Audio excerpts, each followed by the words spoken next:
Before GPS, Viking longships sailed the North Atlantic's fog and storms, allegedly guided by a mysterious crystal called the Sunstone. But was this navigational trick real, or simply a tale told in the sagas? Today we'll dive deep into the stories to uncover the truth behind the Sunstone legend. If you enjoy historical mysteries like this, click that subscribe button to keep up with our future releases. Picture the year 900 AD. You're a Viking standing on the deck of your longship off the coast of Norway. Ahead lies nothing but open water. No landmarks, no roads. Yet these seafarers reached Iceland, Greenland, and even North America centuries before Columbus. How is this possible? They didn't have GPS or compasses. Nope. They relied on sun, stars, ocean swells, and according to some legends, a magic crystal.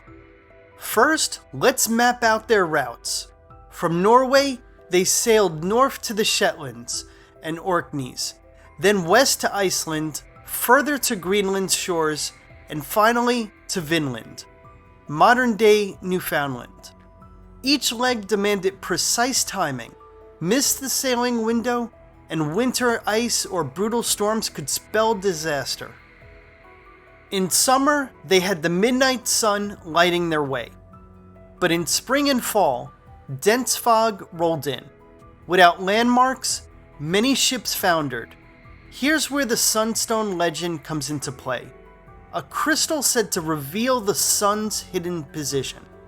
It sounds like wizardry, yet modern science suggests it might just work. Our earliest clue to the Sunstone appears in the 13th century Kristni saga, which describes how a bright stone helped a Viking crew find the sun on cloudy days. But read closely, it's cryptic. Let's examine the wording. When the sun didn't shine, they had a stone that pointed to the sun's position so they could steer their ships by it. The Kristni saga was compiled around 1200 AD from oral traditions, so details could have centuries of distortion. Another text, Rafniki's saga, mentions a sunstone used to navigate. Its phrasing varies, but the gist is the same. A glowing crystal guiding seafarers when the sky was overcast. Beyond these two sagas, skaldic poetry occasionally refers to a stone of light, but it never explicitly names Iceland spar. Medieval scribes used terms like sunstone or sun crystal. Some scholars argue these mentions are poetic, metaphors for hope or divine favor, rather than a literal navigational tool. Yet, the consistency of the descriptions, pointing to the sun's position, makes you wonder if Viking mariners truly had a backup when their sun shadow boards failed. Fast forward to the 20th century. Scientists proposed a real-world candidate for the Sunstone, Iceland spar, a clear form of calcite found in northern latitudes. What makes it so special? Iceland spar is transparent and birefringent. It splits incoming light into two polarized beams. When sunlight passes through clouds, it becomes polarized, aligned in a specific plane. A polarizing crystal like Iceland spar filters that light. By rotating the crystal until the light intensity is equal in both beams, you can pinpoint the sun's hidden position. Iceland spar was mined in Iceland since the Viking Age. It was used for church windows and optical instruments. Archaeologists have found small pieces of it along coastal settlements in medieval Iceland, suggesting it was available to seafarers. Imagine a Viking captain on deck, gray skies overhead, a crystal in hand, carefully turning it until the light dims.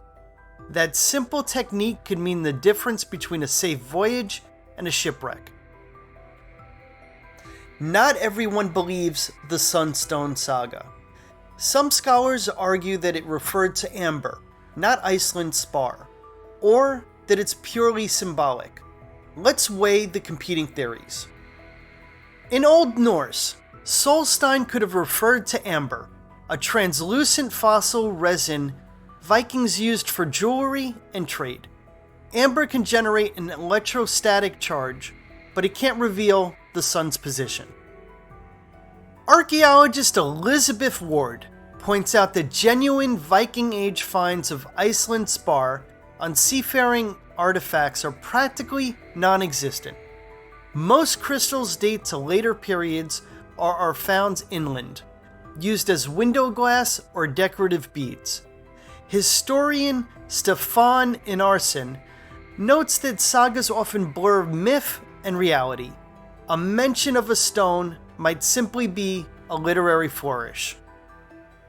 Pro-Sunstone advocates argue Viking mariners used every tool available. If skies cleared, they would have used a sun compass or stellar navigation. The crystal could have been in backup, just in case.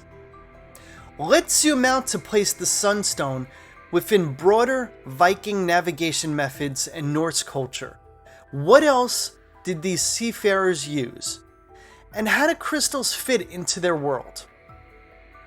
In the late 20th century, archaeologists discovered a triangular wooden disc with a central pin off a 16th century shipwreck, possibly a sun compass. While too late for the Viking Age, it shows Norse mariners used shadow-based tools. If they had such devices, coupling them with a polarizing crystal would make sense. A sun shadow board combines with a sunstone to find the sun when hidden. A Viking could determine direction during the day, and at night, using the stars. Crystals and sun imagery had deep resonance in Norse cosmology. If Vikings revered the sun's light, it's plausible they prized any tool linking them to their guiding star. Sagas describe sailors entranced by shimmering stones, glinting on deck, likening them to hidden suns. Whether real or metaphorical, these descriptions reflect a culture that worshipped natural elements. In recent years, hobbyists, historians, and YouTubers have recreated the Sunstone method, some even filming their own experiments for viral views. Search Viking Sunstone experiments on YouTube, and you'll find dozens of videos, such as Viking reenactors sailing Labrador waters with amber discs. In ideal conditions like patchy clouds, you can reliably detect the sun's position within a few degrees. But it's not foolproof. On heavy overcast days with uniform cloud cover, the sky's polarization is too diffuse to pinpoint the sun. In those moments, a Viking would have relied on waves, bird migration patterns, or turning inland until the sky cleared. The Sunstone was never a standalone GPS. It was part of a toolkit. Today, museums in Scandinavia display replicas of sun compasses with crystals. Tourist shops in Iceland sell authentic Sunstone kits, encouraging adventurers to navigate like a Viking. Some sailors in the Arctic even use modern polarization sensors, descendants of the Sunstone concept, to guide when GPS falters. Beyond academia, the Sunstone has captured imaginations in fiction and video games, most notably in Assassin's Creed Valhalla, where you collect sunstones as heirlooms to navigate through fog. This nod in the blockbuster franchise speaks to the legend's enduring power. Documentaries like Vikings Unearthed devote segments to Norse navigation, featuring lab tests of Iceland spar crystals under overcast skies. These programs bring the science to a broad audience, showing that myth and experiment can coexist. Interestingly, scientists today study polarization-based navigation for drones and robotics, essentially modern Sunstone tech. in polar regions where compasses can behave erratically, sensors that mimic how crystals filter light help drones find the sun's direction. If Vikings used a crude form of this, they were centuries ahead of their time. So, did Vikings really use a crystal to find their way? The evidence is tantalizing. Medieval sagas, plausible physics, and successful modern experiments under the right conditions.